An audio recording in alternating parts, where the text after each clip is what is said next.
me 1-2, 1-2. You got it. Give me a squat. Give me a 1-2. Step back. On a rainy Saturday, the James L. Wright Rec Center, a beacon of hope in West Philly. 1-2. Squat. Inside, the kids are learning skills that'll give them a fighting chance at a better life. Left, right. I used to do dance, but her prices kept going up, so I had to get out of dance. Then I did cheerleading, and then that didn't work out. That's when I just found boxing, and I like it. Come on, get them hands up. Left foot, left foot. Boxing has always been an escape for Jazir Davis. I was chasing a fast life and what the streets was giving. That's what I was chasing. But sadly, I had got shot, and I just was like, man, it's time to change my life around. He traded in his own gloves for mitts to give at-risk youth an outlet. Step. Don't worry about messing up. I met Davis at his job working for the Philadelphia Anti-Drug, Anti-Violence Network. We were at a scene where a 14-year-old was just shot and killed. I'm trying to be a person that want to help and want to be able to create something that can help these kids so they don't be that next kid getting shot or being the person that shoot. So I'm just trying to make a change. Boxing is what saved me when I was a kid. So in my unbiased opinion, this is the room to be in. But it's not just boxing. If the kids are more interested in basketball, they're running a camp here as well for that. But I'm gonna stick to boxing. It teaches me how to be a great student and be a great person.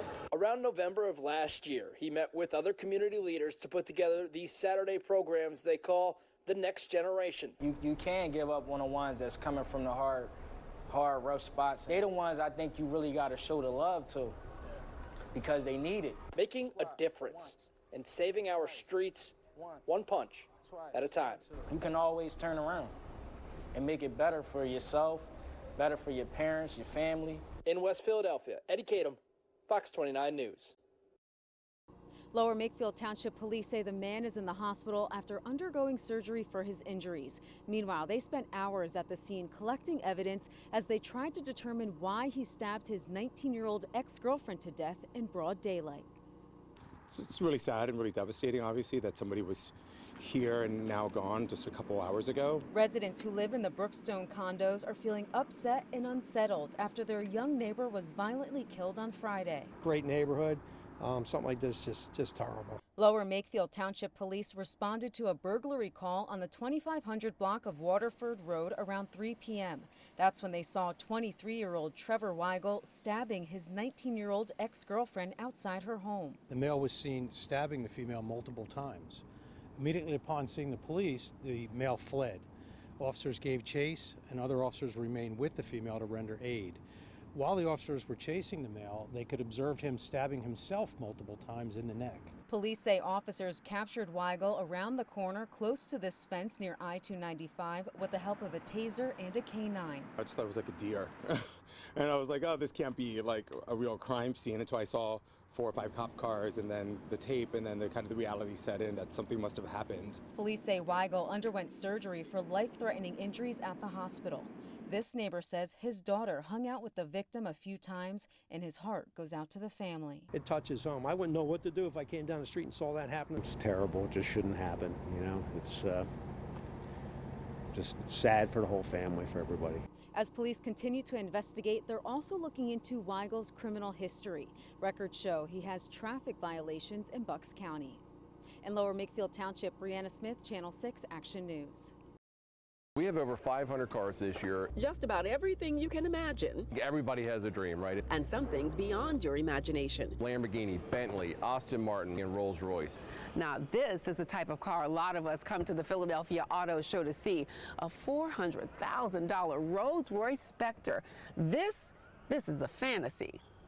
But this is the reality. Hello, family sedan. This is the Nissan Sentra. With a starting price of around $20,000, it's the practical side of the auto show that's drawing more and more people. They're looking for a vehicle that will suit their budget, but it also gives them a lot of style and elegance. One thing that drives people to the auto show is the ability to car shop without the pressure. It's a no-pressure environment. You're not trying to be sold a car here. You're just learning about vehicles. Auto show director Mike Gimp says this is also where value-seeking consumers can comparison shop just by walking across the street or aisle. You're just crossing an aisle to go see, shop, and compare those vehicles versus going from dealership to dealership. And anyone intimidated by electric vehicles can learn about the technology here. You can be schooled and learn on things like what kind of range does that get? How do I power that vehicle? What do I have to do at my home to make that vehicle something I can actually see driving every day? Playing to the consumer's practical side, manufacturers like Nissan hoping to cause a flurry of interest by touting their car's performance. It's just magical when you look at it, but it also lets you know it can handle itself in any condition. Helping people see themselves in a car that matches their reality while still leaving a little room for the fantasy. You could discover something you haven't even thought about.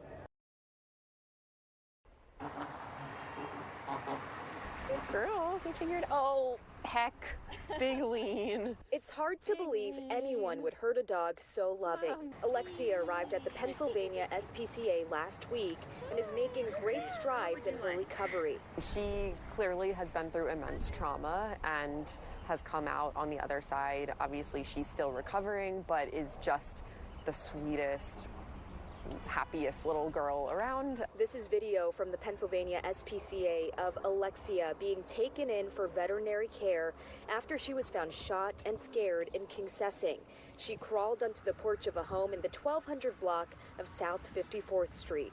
She sustained 2 gunshot wounds, one to her face, to her muzzle area, and one to her shoulder. This is the initial x-ray showing the damage. Alexia had to undergo a leg amputation and needed a blood transfusion as part of her treatment. Seeing her resilience after encountering such trauma, and that she still is really trusting with people and just really easy for us to handle. Lovely dog to have in the hospital. Sadly, 2 days later, a second dog was discovered near where Alexia was found, but this time in a trash bag and with gunshot injuries that killed the animal. Extremely generous donor. They stepped up to provide, I think it's $10,000 to someone who can provide information about a situation with either Alexia or this other dog who sadly didn't make it. Now the SPCA is hoping the person or people responsible will be caught. Come on. There you go. Good job. Before another innocent animal is hurt. The investigation is absolutely ongoing, and we'll do everything we can to get justice for her. They are, Dawn. If you can think about it, it's just 45 days until Memorial Day weekend. It's got many people thinking about summer vacation down here at the shore.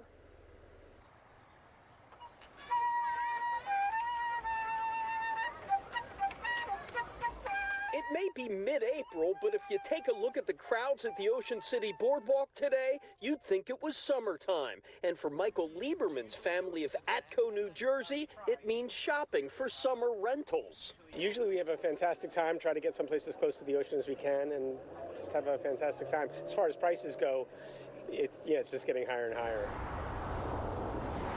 Take a drive around Ocean City and other shore towns, and you may not find as many rentals left because the summer season is already heating up. It's been packed down here all week. We've had good weather, which is we're fortunate. At Monahan Realty in Ocean City, they do thousands of vacation rentals every year. Agents here say a lot of places are already taken from renters that book a year in advance the day they check out in the summertime. The good news is there are rentals available. Realtors suggest booking as soon as possible and being as flexible as possible with dates, properties, and locations you want to stay. A lot of people like to rent the middle of the summer. We call those the prime weeks, and those typically rent and fill up the fastest. If you are flexible on weeks, August is great, September is great. We're seeing a lot more people rent in September because the prices are a little more affordable, but the weather is just as good as the summer. As with everything these days, prices on weekly rentals have gone up. What should you expect to pay? Just an example. We found a 4-bedroom, 2-bath condo just a block away from the beach in Ocean City for $3,800 a week. For many renters, it's the price you pay for a little summer paradise. It's definitely a tradition. Everybody just loves it. We all love being together, and it's just great to be here, just walking around the boardwalk and enjoying the ocean. Action reporter Charles Watson joins us live outside of Lincoln Financial Field in South Philadelphia with that part of the story tonight. Charles. Well, Rick, you mentioned it was certainly an emotional day for Jason Kelce as he announced his long-awaited decision to retire. But on the other hand, it was a tough day for Philadelphia fans who say Kelce connected with them in a way like few athletes in this city can. Thank you for giving great seasons to Philadelphia, and we still love him even though he's retired. From the young boy who grew up in Cleveland Heights, Ohio, to a Philadelphia legend, Jason Kelce says he never could have imagined where life would steer him. Today, after 13 seasons in the NFL with the Philadelphia Eagles, an emotional Kelce says his next stop is retirement. It has always been a goal of mine to play my whole career in one city. And I couldn't have dreamt a better one. For diehard Philadelphia Eagles fans, it's a day they knew would come, but no less easy to accept. Every jersey that I buy is somebody that I can wear not only when they're playing, but also in retirement, and I'll wear it proudly and enjoyed watching him all the years. He's an Eagle, a Philadelphia guy through and through, and he's going to be greatly missed. Kelce has rode an illustrious career, including 7 Pro Bowl selections in Philadelphia's first Super Bowl championship. He thanked the Eagles organization, coaches, the fans, and his family, including his wife, Kylie, who he met here at Buffalo Billiards in Ode City. I still remember the moment she walked through the door. Him being able to look back on that night and it be so important to him 10 years later is crazy. Jake Collins manages Buffalo Billiards. He says he was there the night Kelce met the love of his life and even helped the Eagles center out of the bar after having one too many. Aside from that special night, Collins says Kelce will always go down as being a class act. When people say they meet the team, Kelce's the one they remember.